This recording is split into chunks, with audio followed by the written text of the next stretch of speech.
नमस्कार, breaking news समोर येते। दीपक आबांना आमदार करण्यासाठी काँग्रेस कमिटीने दिला जाहीर पाठिंबा।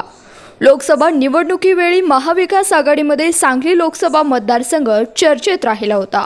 विधानसभा निवडणुकीत आता सांगोला विधानसभा मतदारसंघ चर्चेच्या केंद्रस्थानी आलाय। या मतदारसंघातून शिवसेनेने उद्धव बाळासाहेब ठाकरे उमेदवार जाहीर केलाय। दुसरीकडे मविआचा घटक पक्ष असलेला शेतकरी कामगार पक्षाने उमेदवार जाहीर केला। यावेळी अंतिम उमेदवार कोण असेल याबद्दल गोंधळ निर्माण झालाय। तर दुसरीकडे आघाडीचे उमेदवार दीपक आबा साळुंखे पाटील यांना जाहीर पाठिंबा दिलाय। आज सांगोला शहरात काँग्रेस प्रमुख पदाधिकाऱ्यांची बैठक आयोजित करण्यात आली होती। विशेषतः बैठकीच्या शेवटी महाविकास आघाडीचे उमेदवार दीपक आबा साळुंखे पाटील उपस्थित राहून काँग्रेसचा पाठिंबा स्वीकारला आणि काँग्रेसच्या सर्व मागण्या मान्य करून येणाऱ्या काळात काँग्रेस पदाधिकाऱ्यांना न्याय देण्याचं आश्वासन दिलंय। दीपक आबांनी आपल्या भाषणातून आपली नाळ काँग्रेस पक्षासोबत अशी जोडली आहे हे समजून सांगितले। या बैठकीला काँग्रेसचे ज्येष्ठ नेते PC झपके सर, तालुका अध्यक्ष अभिषेक कांबळे, जिल्हा उपाध्यक्ष सुनील भोरे सर, महिला उपाध्यक्ष मैनाताई बनसोडे यांच्यासह सर्व काँग्रेस पदाधिकारी मोठ्या संख्येने उपस्थित होते। विशेषतः आमच्या विशेष प्रतिनिधींनी या बैठकीत नेमके काय झालं हे जाणून घेतलंय, ते आपल्या समोर। नेमका विषय काय होता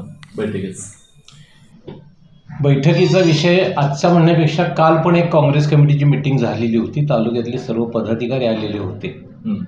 आम्ही काँग्रेसमधले नेते म्हणता येणार नाही, पण थोडंसं वयाने जास्त किंवा तालुका अध्यक्ष या अध्यक्षपदाच्या भूमिकेतून आम्ही कार्यकर्त्यांची मतं जाणून घेण्याचा प्रयत्न केला होता। त्याला कालच्या मीटिंगमध्ये हजर उपस्थित असलेल्या सर्वच सभासदांनी किंवा काँग्रेस कार्यकर्त्यांनी काही मागच्या वेळेला झालेले 1900 निवडणुका असतील किंवा त्याच्या अगोदर झालेले निवडणुका असतील, त्याच्यामध्ये जे काही घडलं वगैरे जे काही अनुभव आले त्या सर्वांचा विचार करून आज जे 3 उमेदवार डोळ्यासमोर दिसत आहेत प्रमुख पक्षांचे, त्याच्यामध्ये आपणाला जवळचा कोण किंवा कोणासाठी आपण काम करावं, कोणासाठी अशा पद्धतीनं जो चर्चा उहापोह झाला त्याचा सेन्स असा होता की यावेळेला आपण महाविकास आघाडीचे आजचे उमेदवार जे उभाटाचे दीपक आबा साळुंखे पाटील आहेत त्यांच्याबरोबर आपण राहूया किंवा त्यांना आपण मदत करूया।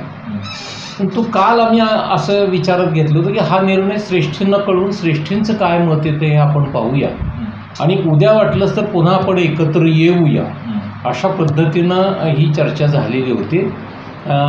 जिल्हाध्यक्ष आणि जिल्हा कार्याध्यक्ष यांच्याशी माझं प्रत्यक्ष बोलणं झालं। जिल्हाध्यक्षांना तात्विकदृष्ट्या काय अडचणी आहेत, परंतु कार्याध्यक्षांनी स्पष्ट सांगितलं तालुका पातळीवर तुम्हाला योग्य वाटत असलेला निर्णय घ्या।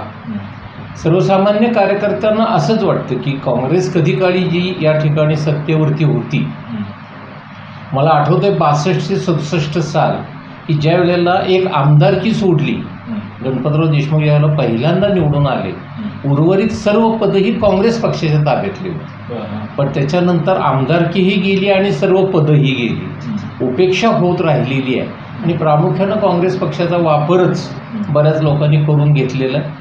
तर या सगळ्याचा विचार करता काँग्रेस पक्षाच्या सभासदांना किंवा कार्यकर्त्यांना जर योग्य तो सन्मान मिळणार असेल तर आपण निश्चितपणानं दीपक आबांच्या बरोबर राहूया आणि जर दीपक आबा आज येऊन तशा पद्धतीचं काही आपणाला शब्द देणार असतील तर मग आपण काहीच हरकत नाही, अशा प्रकारची भूमिका आजच्या या मीटिंगमध्ये होती। प्रामुख्यानं आबा येण्याच्या पूर्वी आम्ही पुन्हा एकदा थोडीशी चर्चा केली आणि मग दीपक आबाला नंतर संपूर्ण काँग्रेस कमिटीच्या वतीनं जे महाविकास आघाडीचे उमेदवार म्हणून श्रीयुत दीपक आबा साळुंखे पाटील यांना पाठिंबा जाहीर केला आणि त्यांच्यासाठी मदत करायचं ठरवलेलं आहे। तुमच्या काँग्रेस पक्षाच्या काय मागण्या होत्या का त्याच्यामध्ये? काँग्रेस पक्षाच्या मागण्या प्रामुख्यानं आमच्या याच होत्या की ज्या काही स्थानिक स्वराज्य संस्थांच्या निवडणुका होतात किंवा शासनाकडून होणाऱ्या काही नियुक्ती असतात, याच्यामध्ये काँग्रेस पक्षाच्या सभासदांना योग्य तो सन्मानपूर्वक जागा काही त्या ठिकाणी मिळायला पाहिजे। नगरपालिका या ठिकाणी सांगोला तालुका काँग्रेस कमिटीच्या वतीने दीपक आबा साळुंखे पाटील यांना जे मशालीचं चिन्ह आणि धनुष्य शिवसेना उद्धव बाळासाहेब ठाकरे गटाच्या वतीने जे उमेदवारी मिळालेली आहे, तर सध्याच्या वातावरणामध्ये जर अधिकृतरित्या पाहिलं तर आम्हाला या ठिकाणी दीपक आबा सोळंके पाटील यांचीच उमेदवारी ही महाविकास आघाडी म्हणून अधिकृत दिसते. कारण उद्या जो उमेदवारी अर्ज भरायचा आहे त्या उमेदवारी अर्जामध्ये दीपक आबा सोळंके पाटील यांनी पक्षाचा प्रोटोकॉल पाळून आदरणीय राहुलजी गांधी असतील, प्रदेशाध्यक्ष नानाभाऊ पटोले साहेब असतील, या सर्वांचे फोटो टाकून त्यांनी प्रचाराला सुरुवात केलेली आहे. परंतु तसं पाहिलं तर आघाडीचा घटक पक्ष असलेल्या शेतकरी कामगार पक्षामध्ये कुठेही काँग्रेसचं स्थान त्या ठिकाणी दिसत नाही. त्यामुळं आम्हाला या ठिकाणी स्पष्टपणे दिसलेलं आहे की आघाडीचा उमेदवार हे दीपक आबा सोळंके पाटीलच आहेत. आणि काँग्रेस आणि काँग्रेसच्या कार्यकर्त्यांचं भवितव्य जर पाहिलं तर शब्द देणारा नेता म्हणून दीपक आबांकडे आम्ही पाहतो. आणि त्यांनी स्पष्ट या मिटिंगमध्ये आदरणीय जगपे सरांच्या मार्गदर्शनाखाली बैठक होती, महिन्यात गोंचवडे त्या ठिकाणी उपस्थित होत्या. त्या ठिकाणी स्पष्टपणे त्यांनी सांगितलं की येणारे जिल्हा परिषद, नगरपालिका, पंचायत समिती ज्या कार्यकर्त्यांच्या निवडणूक आहेत त्यामध्ये काँग्रेस कार्यकर्त्यांना प्राधान्यानं त्या ठिकाणी उमेदवारी किंवा त्यांना सन्मान देण्याचं काम त्यांच्याकडून केलं जाईल.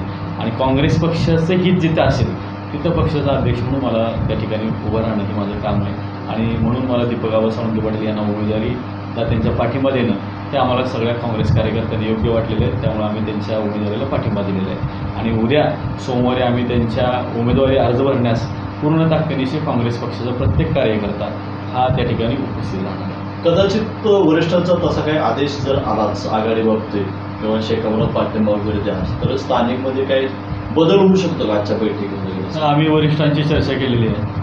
वरिष्ठांना काँग्रेस कार्यकर्त्यांच्या ज्या भावना आहेत त्या कळवलेल्या आहेत. आणि आम्ही वरिष्ठांना विनंतीही केलेली आहे की आम्हाला तालुक्यामध्ये जर पक्ष वाढवायचा असेल तर दीपक आबा सोळंके पाटील यांच्यासोबत जाणं हे योग्य राहील. आणि जर तशी परिस्थिती आली तर त्यावेळेनुसार जो काही निर्णय घ्यायचा ते पक्ष सगळे कार्यकर्ते बसून ठरवतील. केलेला आहे काँग्रेस पक्षाने. आत्ताच आमची बैठक झाली महिलाच्या वतीनं. आता यापूर्वीचा मी तुम्हाला एक अनुभव सांगते. दीपक आबाकडं त्यांच्याकडं माझं एक काम होतं. त्यावेळी मी त्यांना कॉल केला की आबा माझं अशी अशी अडचण आहे आणि तुम्हाला इथं यावं लागतं आहे. त्यावेळी आबांनी मी कोणत्या पक्षाचे आहे किंवा मी कोणत्या पक्षात काम करते हे न पाहता एक महिला आपल्याला फोन करते आणि त्या महिलेचं काम आपण तिथं जाऊन केलं पाहिजे या भूमिकेतून आबा अक्षरशः माझ्या एका फोनवर, तालुक्याच्या दौऱ्यावर होते, आबा अक्षरशः माझ्या एका फोनवर त्या ठिकाणी आले. वरिष्ठांना त्यांनी माझ्यासमोर झापलं आणि माझं जे काम 8-15 दिवस लांबणीवर पडलेलं होतं ते माझं काम केवळ आणि केवळ अर्ध्या तासात झालं. आणि ह्यापेक्षा महिलांना आणखी काय पाहिजे बाबा? आपण जिथं जाऊ तिथं आपलं काम पटकन व्हावं, आपल्याला तिथं न्याय मिळावा किंवा आपला मान सन्मान व्हावा, हे सगळे गुण आबासाहेबांकडे आहेत. त्यामुळं आम्ही त्यांना पाठिंबा देऊन खूप मोठं म्हणजे आमच्या मनावरचं एक ओझं हलकं करतोय की बाबा आबासाहेबांना आम्ही पाठिंबा देतो कारण त्यांनी आमचं काम केलेलं आहे. त्यामुळं आबासाहेबांनाच आम्ही पाठिंबा देणार हे आमचं ठरलेलं. सध्या तुम्ही काँग्रेसचे जिल्हा उपाध्यक्षाचे पदभार म्हणजे सांभाळत आहे, तर नेमकं पाठिंबा कशासाठी दिला काय दीपक आबांना? आत्तापर्यंत ज्या निवडणुका होतील त्यावेळी प्रत्येक पक्षाची कोणत्या पक्षाबरोबर युती आघाडी ही असतेच. आत्तापर्यंत शेतकरी कामगार पक्ष हा कायम काँग्रेस आघाडीमध्ये राहिलेला आहे. परंतु शेतकरी कामगार पक्षानं लोकसभेमध्ये किंवा कुठल्याही निवडणुकीमध्ये तर कधीही त्यांनी युती धर्म किंवा आघाडीचा धर्म पाळलेला नाही.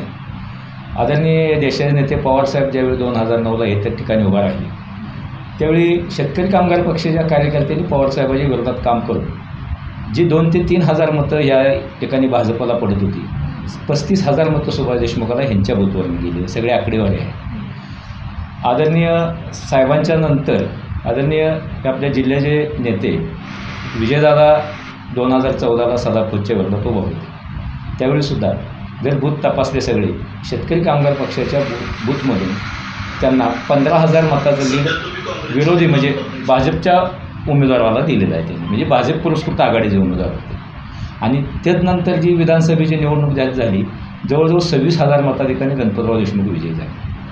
कालची 19ची जर निवडणूक बघितली तरीसुद्धा त्यांचं जर बूथ तपासले तर हे कायम ह्यांच्या विरोधातच म्हणजे आघाडीच्या विरोधातच काम करायचं. आणि काल 2024ची जे नूतन खासदार आपले दर्शीलभाई मोहिते पाटील झाले त्यांच्या ज्यावेळी आम्हाला वाटत होतं आपण 15,000 ते 20,000 मतांना आपण तालुक्यातून महाविकास आघाडीचा उमेदवार पुढं देऊ. कारण खासदार पवारसाहेबांचे शेतकरी कामगार पक्षाचे संबंध होते पहिले. पवारसाहेबाचाच उमेदवार आहे दहिसरमध्ये. तरीसुद्धा त्यांच्या बूथचा जर आपण विचार केला तर त्यांच्या बूथवरच मायनस आहे.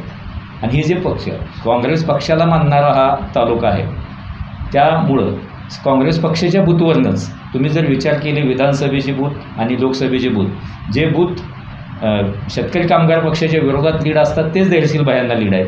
आणि जे बूथ त्यांना विधानसभेला शेतकरी कामगार पक्षाला लीड आहेत त्यात दहिसील बाया मायनस आहे. ही सगळा विचार. आणि आमच्या काँग्रेस पक्षाचा इथं उमेदवार नाही या मतदारसंघात, किंबहुना माढा लोकसभा मतदारसंघात एकही काँग्रेस पक्षाचा उमेदवार विधानसभेत नाही, लोकसभेला पण नाही. म्हणजे आमचं आता इथं दहिसील बाया निवडून आलं असतं त्यावेळी राहुल गांधींसाठी, पंतप्रधानासाठी, ते आमच्यासाठी नाही. आणि दुसरा एक आमचे मार्गदर्शक प्रांतिक सदस्य झपके सरांनी असं केलं की बाबा आपली युती आहे, आपण या ठिकाणी जर प्रामाणिकपणे काम केलं तर आपले नेते आदरणीय सुशीलकुमार शिंदे साहेब यांच्या कन्या आमदार प्रणितीताई शिंदे सोलापूरच्या जवळच्याच मतदारसंघात उभे आहेत. आपण काही चुकीचं वागलो तर तिथं काही फटका बसाय नको याचे. आणि आता ही काय झपके सरांनी तुम्हाला सांगितलं आतापर्यंत एक वेळ जर 1999चा अपवाद वगळता सरांनी तर कधी पक्षाच्या विरोधात काम केलेलं नाही, कुठल्याही पंजाच्या विरोधात काही केलं नाही, एकमेव तो अपवाद वगळता.